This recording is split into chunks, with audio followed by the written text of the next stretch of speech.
What was your immediate reaction to the Saudi surprise, as I'll call it, of the OPEC meeting last week, where the Saudis proactively said, we're cutting 1 million barrels a day starting in February? Shocked everyone.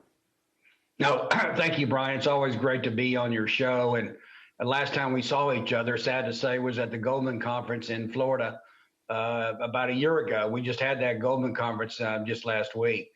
But I think everybody was surprised about what Saudi did. They did it for 2 months. It moved up the price significantly. But I think what's most important, they finally took a leadership position.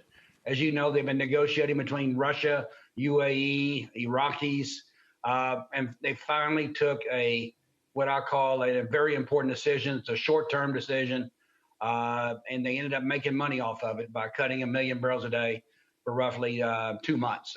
We're all very excited about that change in their philosophy.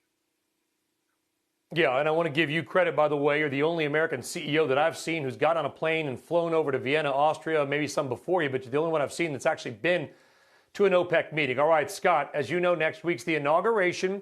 We've got a new administration coming in.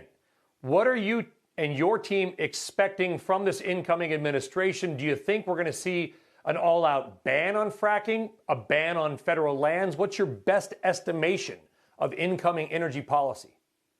Yeah, thanks, Brian. We don't see any major changes than we saw in the Obama administration. Our industry did a great job in cooperating with the Obama administration. I anticipate the same. I think flaring and emissions will be a topic. The big issue, I think, on everybody's table is whether or not they're going to ban drilling on federal leases. If it does, it'll greatly affect the Gulf of Mexico.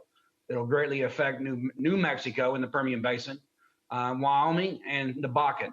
If we see that, what's going to happen? U.S. production will go on a decline if they stop drilling, and we're going to see imports rise again from the Middle East. So we'll be back in that same cycle. So we hope they don't make that decision, but that's probably one of the most important decisions that we do not know at this point in time what they're going to do.